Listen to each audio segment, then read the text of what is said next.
Oh, Disc Jam. Disc Jam. God, I miss you. Disc Jam was my absolute favorite multiplayer game on PS4 and 5 and PC and Switch. The story of its development, its developers, the community around it, and its unexpected shutdown is something that's a bit unknown, and that just isn't right. So let's get right into it, starting at the beginning.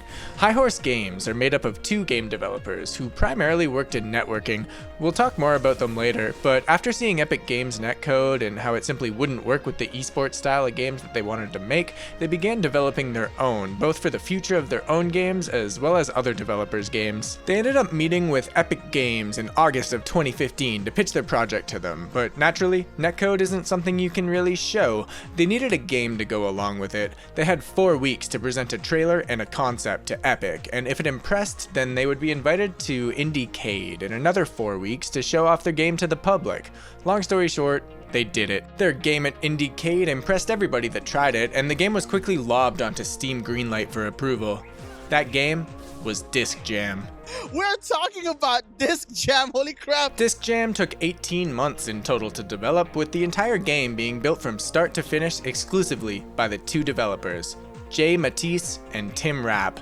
If you had PlayStation Plus back in 2017, you likely played this game at least a couple times before moving on.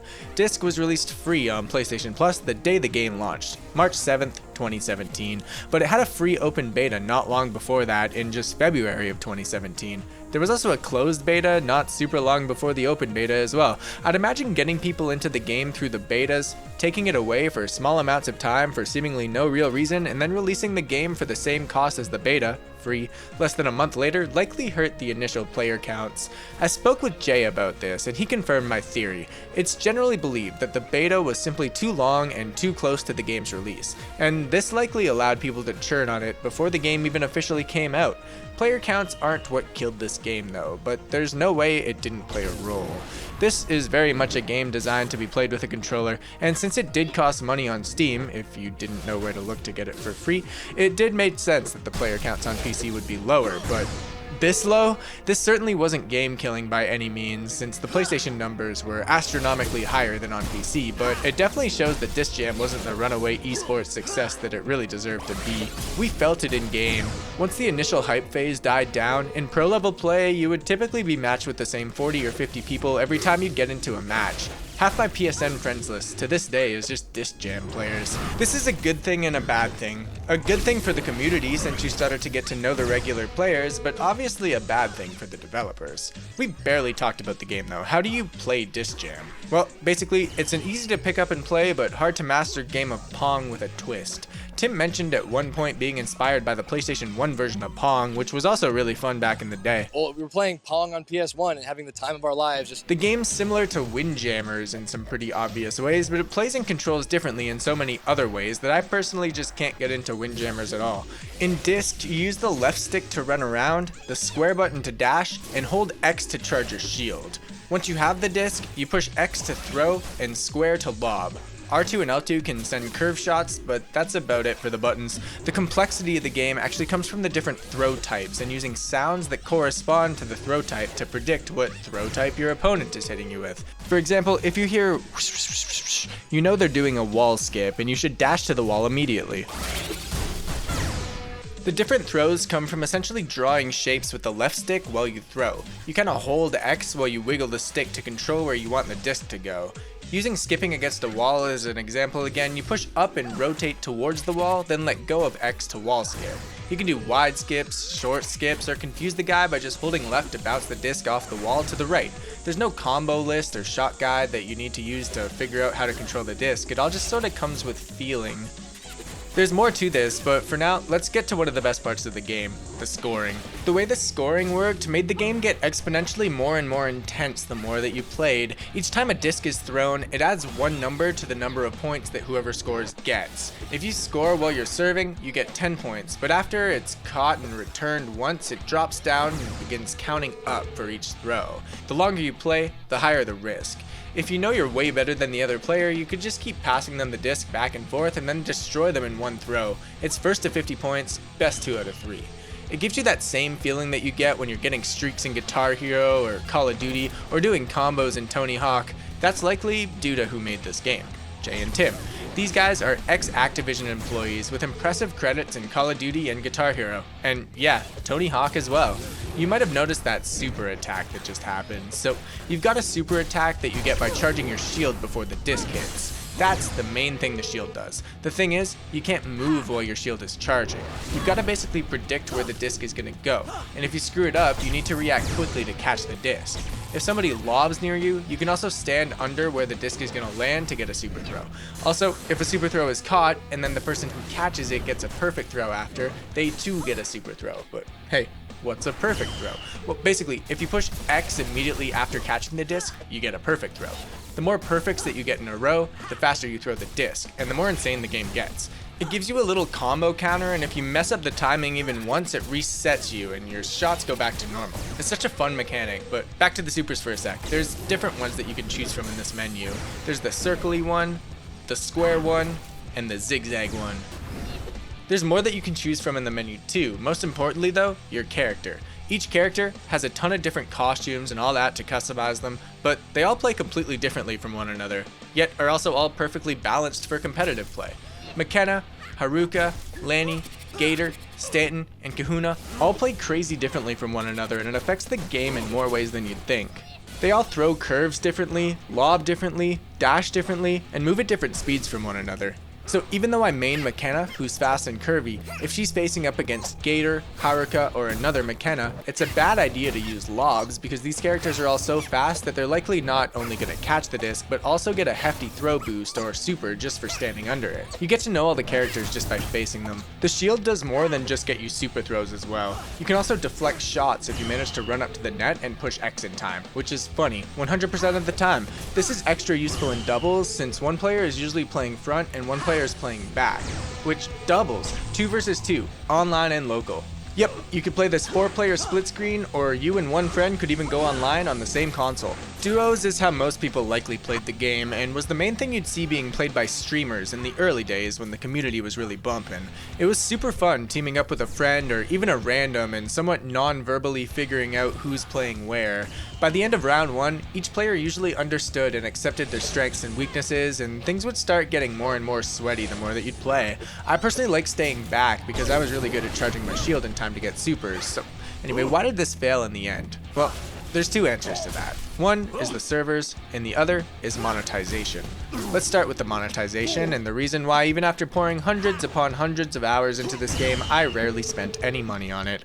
The prize machine in this game was extremely generous. Playing just a couple of matches would grant you enough coins for costumes, skins, and taunts and whatnot, and even the unlockable characters could be unlocked in just a weekend of playing.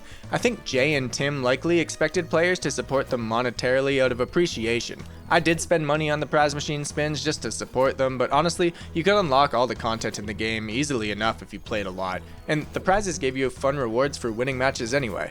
By the time the Switch release came out a year later, I was honestly kind of just excited to get back to unlocking cool content again in the Switch version. That's not to say that they weren't updating it with a constant stream of free content though. Just in the first 6 months from launch, they added skill-based matchmaking, stats, leaderboards, dedicated servers, a new store mechanic that let you just unlock things instead of using the prize machine. They added a reporting feature, released 4 new custom discs, and an entirely new character with 12 skins, 6 taunts, and 7 victory poses. But truthfully, there wasn't much reason to use the in-game shop.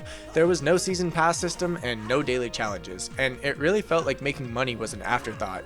You can tell that Jay and Tim really just wanted to make a good game first and foremost. The leaderboard as well was a bit meh, mostly showing total tallies of how many times you've done a specific thing. I was top 10 for super throws for a very long time, but it doesn't actually mean anything. It just means I spent more time playing than most of the other people who like to obnoxiously spam super throws the way that I did. There wasn't much reason to play this over Rocket League or whatever else, other than the fact that it was more fun, and you'd be forgiven for thinking this game was bleeding money somewhat as a result of this probably too consumer-friendly approach to monetization. The game used dedicated servers as well and quite literally cost Jay and Tim money every time a match was played.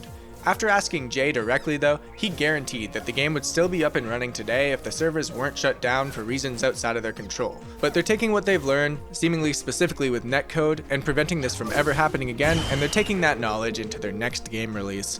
But hey, I can't ignore the fact that at the end, I would need to wait nearly 15 minutes to get into matches, often with people ranked way lower than me. By the game's final days, I would just leave the game searching for matches for up to an hour before I'd even get into a match, and God forbid that guy isn't any good. But hey, like we said earlier, none of this is what killed the game. What actually killed the game was the death of the servers. But before we get to that, here's a couple other cool modes. There's a free play mode where you can play squash against a wall for no reason. It's actually kind of decent for learning to control the disc, but once you get it down, there's no reason to boot into this. The game has crossplay. Both PlayStation and Switch had crossplay with PC, but Switch and PS4 couldn't play together for some reason.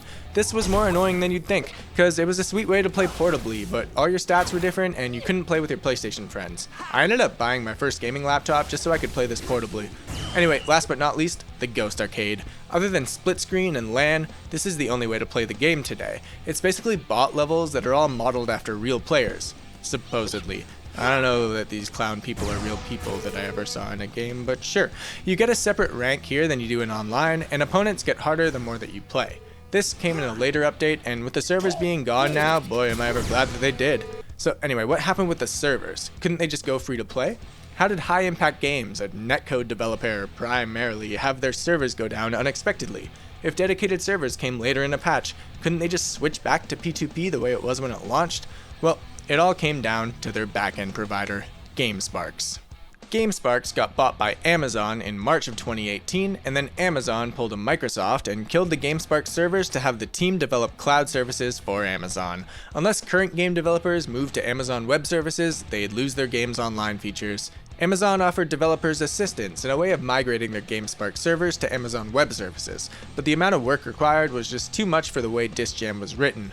The entire game was based on the netcode that truly only worked with GameSparks. Authentication, parties, matchmaking, inventories, stats, everything. It all went through GameSparks, and it would require an enormous amount of effort to rewrite this for Amazon Web Services. Not only that, but at this point, both Jay and Tim were booked up with other internal projects, as well as completing the development of their netcode project, SnapNet. The revenue from DiscJam simply wasn't enough to justify the amount of time required, but was enough to keep the servers alive should GameSparks had continued to exist. Oh, and switching to P2P seems like the logical solution here, but the reality is that even the P2P connections had to be authenticated through GameSparks. There was honestly just no way out of this one. There's still a small group of people on the Discord that set up matches to stream to one another with Parsec or Steam Remote Play, but for all intents and purposes, this game is dead. You'll likely have to downgrade to Windjammers or wait for DiscJam 2, which was teased in the community post announcing the death of the servers. After messaging Tim recently, I learned that they have a ton of cool ideas for a sequel to the game, and what they're developing right now is something that DiscJam fans will like, but is in fact not DiscJam 2. I'm eagerly optimistic. I know I'll be closely watching High Impact Games to see what they're cooking up, and I absolutely love that they've completed their updates on SnapNet to hopefully prevent something like this from ever happening again, but I can't help but feel devastated at this game's sudden death and lack of retribution. DiscJam in my mind is the best multiplayer game I've ever played. DiscJam is perfect. It's still available to purchase if you want to get a gang together in the Discord, but truthfully, good luck. Anyway, that's all I got for this one. Thanks for watching, love you guys, and peace.